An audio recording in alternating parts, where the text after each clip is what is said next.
안녕하세요. 윤동현 법무사입니다. 예, 오늘은 댓글이 요즘 좀 달리고 있는데, 댓글 질문 중에 법무사 개업을 할 때 아파트 밀집 주거지역 대 상가 밀집된 번화가를 비교 부탁을 좀 해달라는 질문이 있어서 이런 부분에 대해서 한번 말씀을 드리겠습니다.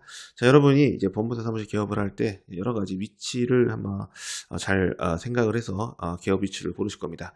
그런데 일단 본인의 영업 방식에 따라 상당히 그런 건 좀 차이가 있을 거예요. 본인이 직접 사람을 만나러 다니거나 또 온라인 영업에 강하신 분들은 사실 위치에 큰 영향을 받지 않으실 겁니다. 하지만 그 사무실을 개업해서 그 영업 방식을 그 사무실의 위치에 따른 이익을 받고 싶으신 분들은 이런 부분이 상당히 중요하실 거예요. 질문을 보면 이제 위치에 따른 어떤 사무실의 업무 내용이라든가 좀 차이점 이런 것들을 좀 궁금해 하시는 것 같아요. 예, 먼저 아파트 밀집 주거 지역에 법무사 사무실을 개업하면 어떻겠냐 뭐 이런 말씀하시는데, 제 생각에는 뭐 아파트 밀집 주거 지역이 뭐 좋다 나쁘다를 떠나서 약간 특성이 있을 것 같아요. 일단 그 부분에는 사업을 하거나 이런 분들이 별로 없을 거예요. 물론 뭐 가게도 있고 여러 가지 그 아파트와 관련된 상권이 있겠지만, 기본적으로는 주거 지역에는 그곳에서 사시는 분들이 상당히 많이 있죠. 그렇다면 일반적인 뭐 회사를 다니거나 뭐 다양한 그런 일들을 뭐 하고 출퇴근을 하시는 분들이 있을 거예요.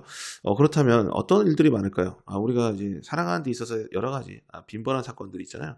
뭐 예를 들면 임대차 관련된 분쟁이 있을 수도 있고, 또 뭐 돈을 빌려주거나 돈을 뭐 띄었거나 뭐 이러면서 또 문제가 발생할 수도 있고, 뭐 이런 다양한 일상생활과 관련된 업무가 많을 거라고 생각합니다. 예, 그러니까 특수한 어떤 분야가 아니고 다양한 정말 소위 말하는 좀 잡다한 일들이 상당히 많을 것 같아요. 왜냐하면 많은 분들이 그리고 다양한 사람들이 살고 있는 지역이기 때문에 그런 일상생활과 관련된 여러 가지 업무가 분명히 있을 겁니다. 네, 그리고 전문적으로 뭐 사업을 하거나 이런 사람들이 많지 않고 주거를 하시는 분들이 있기 때문에 그분들은 단발적으로 법무사 사무소에 업무가 필요할 때 오시는 분들입니다.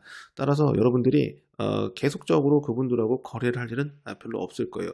뭐 주변에 뭐 부동산이 좀 있거나 이러면 부동산과 관련된 또 부동산 등기와 관련된 업무도 좀 있을 것입니다. 그래서 이런 아파트 뭐 주거지역 이런 데서 법무사 사무실을 개업하면 정말 다양한 일들이 있을 것 같고, 특히 부동산 관련된 일, 뭐 소송, 뭐 여러 가지 뭐 일상생활과 관련된 업무들이 많을 것 같다는 생각이 들어요. 그리고 두 번째는 상권이 밀집된 번화가에 대해서 좀 말씀해 달라고 하는데, 이런 경우에는 사업을 하시는 분이 많이 있겠죠. 기본적으로 회사도 있을 것이고 또 여러 가지 장사하시는 분도 있을 겁니다. 이런 경우에는 이제 회사가 많이 있으니까 업무가 어느 정도 좀 이렇게 특정되는 경우가 생길 수 있어요. 예를 들면 기본적으로는 이제 법인 설립, 등기 이런 업무, 회사 업무가 많이 있겠죠. 아파트 지역 일반적인 사람들이 사는 그런 곳에서는 많이 할 수 없는 일일 거예요.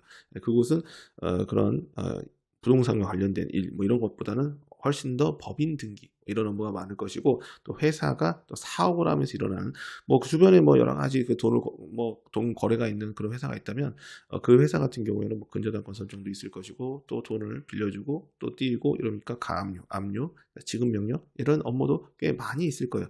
그래서 밀집된 번화가, 상가 뭐 이런 곳에 있을 때는 우리는 법인과 관련된 여러 가지 업무 또 사업과 관련된 업무를 많이 할 것이에요. 그리고 이런 곳에 있으면 거래처라는 개념이 좀 생길 수 있을 거예요. 왜냐하면 저랑 한번 일을 했던 그런 사업체들은 계속 일들이 생깁니다. 예를 들면 뭐 매달 1년에 한 번, 뭐 몇 달에 한 번 이런 식으로 업무가 있기 때문에 그분들은 법무사와 알고 지내고 싶어 합니다. 왜냐하면 계속적으로 법률 상담이 필요하기 때문에 그런 수요가 있을 수 있어요. 그래서 이런 두 가지 장소에 비교를 해보면, 첫 번째 장소는 좀 평온하고 조용하고 뭐 그러겠지만 좀 약간 동네 그런 분위기가 나면서 소소한 일상생활과 관련된 여러 가지 일들을 해결해 주는 뭐 그런 사무소가 될 수 있을 것 같고, 두 번째 상권이 밀집된 그런 곳에 있으면 좀 뭐 약간 액티브하지 않겠습니까? 많은 회사들 그런 곳들과 함께 여러 가지 좀 약간 사업과 특화된 그런 업무를 할 수 있지 않을까 그런 생각이 듭니다. 어느 쪽에서 업무를 하느냐는 본인 성향에 따라 좀 달라질 겁니다. 그런 회사나 상권이 밀집된 곳에서 이런 업무를 하고 싶다 뭐 이런 분들은 그런 곳에서 해도 되고, 예를 들면 그런 분도 있습니다. 뭐 임대차 분쟁 관련돼서 관심이 많은 분들도 있고, 아파트 단지나 이런 곳에서 하면 그런 분들이 꽤 생길 수도 있을 거예요. 하지만 또 다른 여러 가지 사업 그리고 회사와 관련된 업무를 하고 싶다. 이런 분들은 또 상권이 밀집된 회사가 많은 그런 지역을 선호하시는 것도 괜찮을 것 같습니다. 그리고 내가 뭐 온라인이나 뭐 그런 다른 방법으로 또 영업을 하는 걸 좋아하시는 분들은 또 이런 지역에 상관없이 본인의 사무실을 선택하셔서 운영을 하시면 될 것 같습니다. 네, 오늘은 아파트 밀집 지역과 상권이 밀집된 번화가가 법무사를 개업하는 데 있어서 어떠한 차이가 있는지에 대해서 한번 말씀을 드려봤습니다. 네, 윤동현 법무사였습니다. 감사합니다.